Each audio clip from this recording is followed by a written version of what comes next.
Вам, наши дорогие зрители канала «Жизнь после жизни есть, я знаю», может показаться, что число людей, верящих в выживание личности после смерти физического тела и жизнь после смерти, сравнительно невелико. Некоторые могут даже подумать, что это вообще какой-то андеграунд единичных полусумасшедших личностей. Но на самом деле это, конечно, не так. Многочисленные опросы, проведенные за последние годы, показывают, что в России количество тех, кто верит в загробную жизнь и возможность каким-либо образом общаться с усопшими родными и близкими, сегодня составляет более 40%. В западных странах это число больше и колеблется от 50 до 91%. На протяжении последних 100 лет, несмотря на то, что определенные силы в своих корыстных интересах старательно пытались погрузить мир в материализм и отрицание духовного, несмотря на множество так называемых разоблачений, сделанных скептиками и учеными-материалистами, цифры количества верующих в существование той стороны год от года показывали рост и продолжают это делать. Такой рост стал возможен благодаря усилиям и просветительской деятельности множества людей. Врачей, их пациентов, прогрессивных ученых, настоящих медиумов и экстрасенсов, писателей, простых граждан, а также творческих работников кино и телевидения, сценаристов, режиссеров и продюсеров, вклад которых в эволюцию духовности и осознание человеком себя как бессмертной духовной сущности невозможно переоценить. Хотите конкретных примеров? Хорошо. Приведу вам один из самых выдающихся. Абсолютное большинство из нас смотрело прекрасный художественный фильм с Патриком Суэйзи, Деми Мур и Вупи Голдберг «Привидение» 1990 года выпуска. По сюжету фильма главного героя случайно убивают в ходе ограбления по заказу его друга и партнера по бизнесу. После чего тот оказывается вне своего тела в форме духа. Далее по сюжету он разбирается с этими необычными последствиями трагических событий, пытается спасти свою возлюбленную, а также добиться справедливости. Почти все смотрели этот замечательный фильм. Но мало кто задумывался, что большинство из того, что показано в фильме на тему потустороннего мира и загробной жизни, вовсе не вымысел, а чистейшая правда. Сейчас я объясню. Помните, что происходит с героем Патрика Суэйзи после того, как нехороший человек расправляется с ним на темной городской улице? Внезапно он оказывается вне своего тела и, не понимая этого, отправляется в погоню за преступником. Согласно изысканиям и опытам, проведенным Обществом психологических исследований за последние 150 лет, исследованиям докторов медицины Реймонда Моуди, книга «Жизнь после жизни», Майкла Сабома, книга «Воспоминания о смерти», Пима ван Ломмеля, книга «Сознание за пределами жизни», Брюса Грейсона, книга «После» и других известных врачей, выход из тела – это первое, что испытывает человек сразу после того, как его земная жизнь завершается. Насовсем или ненадолго во время клинической смерти или околосмертного переживания. И действительно, чаще всего вышедший из физической оболочки не понимает того, что он уже умер или близок к этому.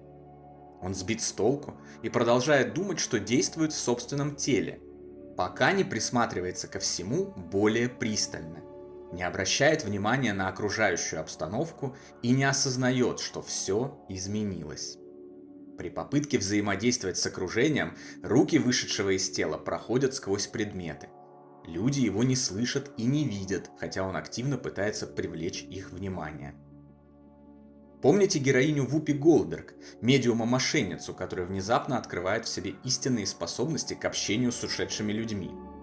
Согласно тем же изысканиям, проведенным Обществом психических исследований, доказательствам, полученным в ходе скоулских экспериментов, данным, изложенным в книгах Всеволода Запорожца «Контуры мироздания», Виктора Заммета «Адвокат тонкого мира», Крейга Хогана «Ваше вечное Я» и другим, существование медиумов, способных общаться с умершими, невероятный, но неоспоримый факт. Помните, как герой Патрика Суэйзи учится взаимодействовать с предметами из нашего мира? Различные подтвержденные случаи, происходившие на протяжении многих веков и исследованные учеными, доказывают, что духи, по тем или иным причинам остающиеся рядом с Землей, действительно имеют возможность влиять на предметы. Это было уверенно доказано в ходе скоулских экспериментов. Смотри книгу Джейн и Гранда Соломон «Скоулский эксперимент». Были зафиксированы и подтверждены передвижения духами множества физических предметов, стуки, голоса уже умерших людей и материализации. Помните, как, завершив важное дело на Земле, герой Патрика Суэйзи отправляется к свету и далее в рай? Перед ним открывается некий, притягивающий его портал, через который он и покидает физический мир. Множество собранных за последние 50 лет и описанных случаев околосмертных переживаний показывают, что примерно так все и происходит в реальности, когда мы расстаемся с физической жизнью. Стоит отметить, что отрицательный персонаж, устроивший убийство Сэма после завершения жизни, утаскивается темными сущностями в ад. И это, пожалуй, единственная выдумка в фильме «Привидение», размещенная там скорее в угоду религиозным верованиям большинства аудитории и принятым голливудским сюжетным штампом, согласно которым отрицательный персонаж должен быть непременно наказан. Коммуникация с потусторонним миром, описанная во множестве исследований известных ученых, таких как, например, Оливер Лодж, смотри книгу «Реймонд. Жизнь и смерть», или писателей, смотри «История спиритуализма» Артура Конан Дойла, а также те же описания десятков тысяч околосмертных переживаний уверенно говорят нам о том, что никакого страшного наказания в виде отправления в ад не существует. После завершения жизни человек, судя по всему, оказывается в том мире, который соответствует уровню его сознания и духовной развитости. Добрые люди, исполненные любви, или хотя бы просто не творившие откровенного зла за время проживания на Земле, попадают в прекрасный мир, иначе называемый Саммерленд или страной вечного лета. Там всегда тепло, светло и прекрасно. Цветовая и музыкальная гамма значительно расширяются.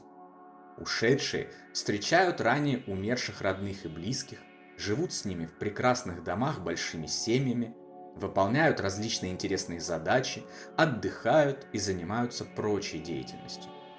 Все вокруг наполнено счастьем, любовью и добром. Злые люди, преступники, лжецы, сосредотачившие всю свою жизнь на материальных благах, деньгах, ненависти к другим, зависти и прочих низших качествах, попадают в мрачные области потустороннего мира, в которых страдают. Но страдают они не потому, что кто-то их наказывает, а потому что они наказывают себя сами. И даже оттуда есть путь к свету, если человек откроется духовному развитию и призовет к помощи существ света, Господа и других потусторонних друзей, искренне желающих помочь ему. Если честно, я всегда с трудом верил в то, что Бог, Творец всего сущего и Отец всех людей на земле, способен кого-то жестоко наказывать. Где-то в уголке моего мозга, несмотря на весь мой скептицизм, всегда жила мысль, что такого быть не может. Представьте себе, что ваш ребенок совершил какое-то нехорошее деяние. Разве отправите вы его на вечные муки жариться на раскаленной сковородке до скончания времен? Конечно, нет. Вы простите его и будете прощать раз за разом, стараясь наставить на путь истинный. Потому что любите свое дитя так, как не любите никого другого. А Господь любит нас, своих детей, в миллион раз сильнее. Только лишь эти соображения разума уверенно доказывают, что никакой вечности мучений на раскаленной сковородке нет и быть не может. Так как же художественный фильм, выдумка сценаристов, продюсеров и режиссера, с таким уровнем достоверности изобразил действительно существующие за гранью земной жизни события? Полагаю, вот как.